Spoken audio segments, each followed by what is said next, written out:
Okay, next up we have PainChek, ASX code PCK, and they have a market cap around 43 million. PainChek develops mobile medical applications intended to provide pain assessment for people who cannot communicate with their carers. Presenting for PainChek today, we have CEO and Managing Director Philip Daffas. Philip has held senior business leadership positions building global medical device businesses in the cardiovascular, diabetes, hearing impairment and pathology sectors.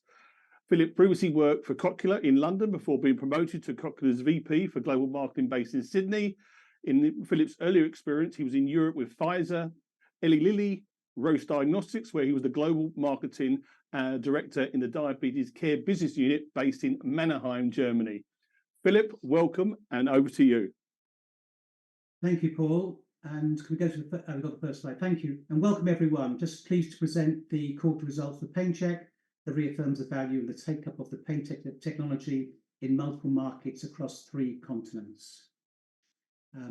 As you can see there, from our slide, pain assessment is actually a very difficult process to conduct, and our mission is to give a voice to people who cannot reliably verbalise their pain. On one extreme, we have adults, such as those with dementia or cognitive impairments, who have lost their ability to communicate.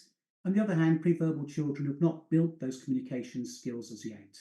So we've developed 2 PainChek apps using smart automation and artificial intelligence for these both vulnerable groups.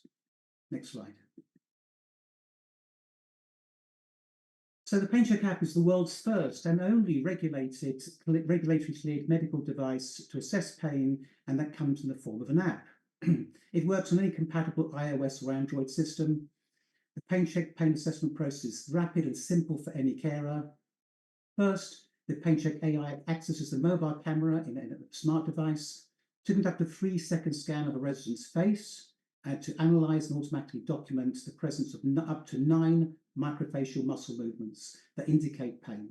These include things like brow lowering, nose wrinkling, and closing your eyes. The carer then inputs other non-facial observations of the resident through a series of guided digital checklists through the PainChek app, and then the PainChek app automatically calculates the total pain score and a pain intensity rating ranging from none, mild, moderate, or severe pain. With all the talk of AI and replacing human beings by artificial intelligence, this is a great example of how we combine artificial intelligence with human intelligence to help carers deliver better care. We're not replacing people, we're actually enhancing their capability. And it's one of the reasons why we're doing so well. Next slide, please. So in terms of the value of these markets, we've now got sufficient knowledge of the aged care market to value it effectively. It's around 6 million beds across the US, Europe, Australia, New Zealand, roughly about $300 million ARR at our proven business model of $50 per bed per annum. We have recently found out that China's got 4 million beds, actually, so this market's going to actually get bigger and bigger as we explode further out in the markets. The home care market opportunity, we estimate to be worth 10 times that than the aged care market, because as it addresses a global aging population, the desire to remain at home, and as technology and services by the government funding also transitions to the home environment. The third area, probably our biggest potential area, is the infant market, 400 million pre-verbal children. And we've estimated actually we get 1% of that children's market. Just 1% is the same value as all of the aged care market. Our goal's not 1%, it's much bigger than that, but it gives you an indication of the size. And finally, the hospital market is opening up to us with our global hospital partnership with InterSystems in the US, and again, a large opportunity. The point about these markets, we're not doing them on our own. These are global markets. We've got great partnerships in place to enter all of them. Next slide, please. So this gives a summary of our results for the last quarter and the previous year. So this shows we've now at 85,000 licenses, reflecting a 3.9 million ARR when all licenses are fully implemented, 6% increase from the previous year, and reflects 5 consecutive quarters of double-digit sales growth. It's a SaaS business model with a 7 to 85% gross margin, so it's pure software, and our retention rates increased the last quarter to 92%, which is far above the average for this industry. And any losses really were mostly with the smaller aged care facilities who really couldn't get going or had integration issues that need to be sorted. So we'll get back to them at a later date. Very importantly, we're in touching distance now of achieving the 4.8 million, around 100,000 beds licenses, which effectively cover our core operating costs, excluding, I'll be clear, excluding R&D, corporate and expansion costs. Which just goes to show you how scalable and how profitable this business is. The other thing we do is we track. Oh, next slide, please. Yes, thank you. So let's. Oh, sorry. Go back one slide. Sorry. Yeah. All right. Forward again, please. So this is PainChek across Australia. How we're doing locally. So we are now the aged care's most popular digital clinical tool with about 30% market share in Australia, and we're now going from what we call our early majority of clients to the late majority as the market consolidates and matures. More than 800 facilities under contract, more than 60,000 beds on commercial terms, including large, mid-sized and small aged care facilities. Most recently, Bolton Clark, one of our existing clients, actually expanded the agreements from 3,500 beds to 8,000 beds just before Christmas, post their recent acquisitions of other aged care facilities.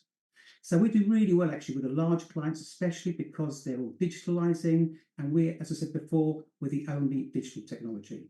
Strong pipeline of new opportunities in aged care, and also now extending to home care and retirement living. Next slide, please. So if you look at the UK market, let's look at the progress here. It's rapidly following the Australian market, in a market that, but the UK market is more than double the size of Australia. We had 29% growth in the previous quarter, again, strong growth, including 24 new agreements, 6,700 new beds, and 142 new agreements. So this also includes WeCare. WeCare are our latest client. They've got 1,400 beds across their group, and they become our largest client, actually. What's driving growth here is positive clinical outcomes, as those released recently by the Orchard Care Group, where they showed that PainChek helps improve pain medication, reduce the use of antipsychotic medication, and related falls, which are not good to happen in an aged care facility.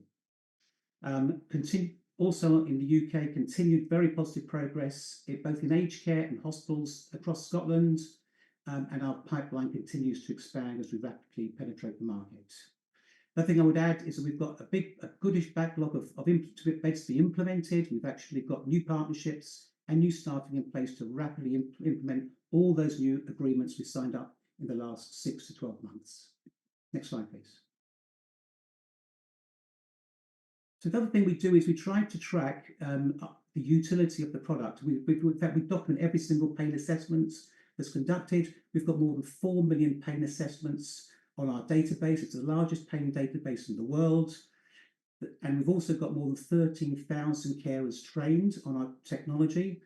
And these two factors are really important because actual utility of the product and growth in terms of people being trained are really pre-markers of sustainable growth of the business, and also reflects uptake of usage and therefore future retention of those clients. Next slide, please. This slide indicates the number of partners we have, and this is really important. We have 85,000 beds across 4 markets, which is great. But these partners of ours give us access to about 1.5 million beds across Australia, UK, New Zealand, and North America, including Point Click Care, who've got 1 million beds on their own. So how are these partners helping us? Well, first of all, they integrate with us. So we have a very, very cost-effective, seamless delivery of our results into the medical records in the aged care facility. And now they're moving to co-marketing and reselling for us. I've highlighted Nourish there in the UK. They recently signed an agreement with us to help resell to their 100,000 UK beds. And therefore that means we can accelerate sales faster, and they'll be supporting not just the selling, but the training and the implementation process. So really good position to keep growing rapidly as we've done for the last 6 to 12 months. Next slide. So this gives you a summary of PainChek around the world and across Australia. From my experience with Cochlear and with Roche, to become a global business, you've got to establish yourself first in your domestic market, which we've done in Australia. You've got to prove yourself in another international market, which we've done in the UK. And then you need to get into the biggest market in the world, which is the United States, which we're doing right now with our clinical study that's ongoing in the US, with our partnerships with 3 companies, Point Click Care, InterSystems, and Ethos Labs. A little bit on that point, Point Click Care cover 1 million of the 2 million beds in the US market. And my colleagues are actually flying out this weekend or early next week to go to the Point Click Care conference and meet a whole range of those aged care facility executives and start that sales process while we're doing the FDA clearance. Secondly, Ethos Labs are a specialist pain group, and they're actually helping us with sales and marketing when the product's approved. And finally, we've also got InterSystems, who are really a global business in the hospital sector. Next slide, please. I'm now going to finish off really on the Infant Act. The Infant Act has progressed really well. We've actually completed market research with the consumers, a range of mums and dads who've used the product for a period of weeks and given us feedback. Feedback's been very positive. We've had the review last night.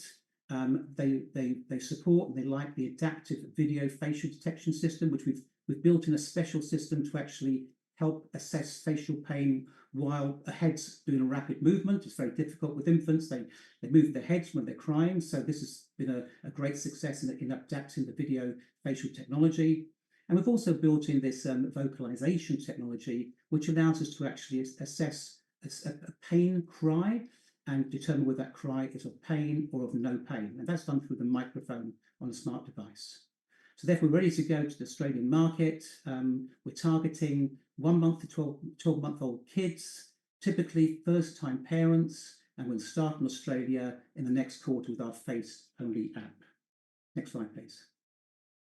This is a sort of a graphic of how this whole thing looks. So for parents or caregiver to hear the babies cry, they've got 2 options going forwards. The current one now is they can use the facial detection technology to assess and pick up those elements of pain, detect and monitor pain.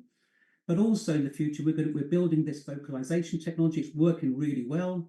And this will be used by using a microphone, a bit like a Shazam. You press the button, you run it for 5 seconds, it picks up the cry, and it tells the parent, is this a cry of pain or a cry of no pain? And that's working really well. And therefore, you've got 2 technologies to assess pain and manage your pain better at home for all parents. Fantastic breakthrough. As it says here, we're making infant pain visible and audible. Next slide, please. So just in summary, thank you to our shareholders for ongoing support. The company, as you can see, is generating real cash to fund the business and demonstrating strong top-line growth with significant growth opportunities. This week, we actually announced a share purchase plan to all our shareholders, in which all shareholders can participate. The information is on the ASX, and all shareholders will be receiving the relevant information in the post in the next week. The SPP is underwritten by Canaccord to a tune of 2.5 million, and the company has the right to take overs and offer subsequent top-up placements.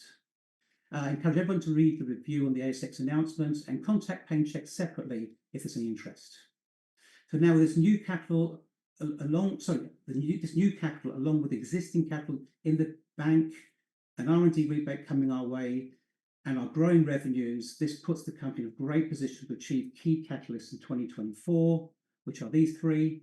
So number 1, we will be entering the US market post completion of the FDA study and de novo clearance, and we're doing that with our existing partners, and we're setting up PainChek in the US at the same time. Secondly, we'll continue to accelerate commercial licenses in aged care, home care, and hospitals across Australia, New Zealand, Canada, and the UK. And we were looking to enter mainland Europe with some existing and new partners. And finally, as you have just heard, we're about to embark on a new direct-to-carer program with the Infant Act to access the very large infant home market opportunity. So in summary, the company is well positioned and well funded now to achieve these major 3 growth drivers of the business, and we believe this will drive a re-rating of the business as well. So I'll hold it there and take any questions. Yeah, thanks, Philip. And time for a couple of questions here. This one came in. The company looks to be delivering solid growth in licensing in Europe as well as Australia. What geography do you see as key for the next 12 months?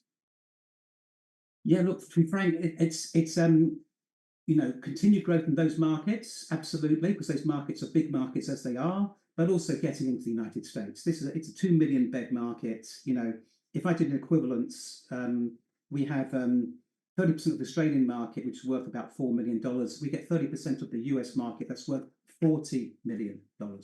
So it's a massive market. And then secondly, of course, we're looking mainland Europe, including Germany and France. Again, big markets, mainland Europe.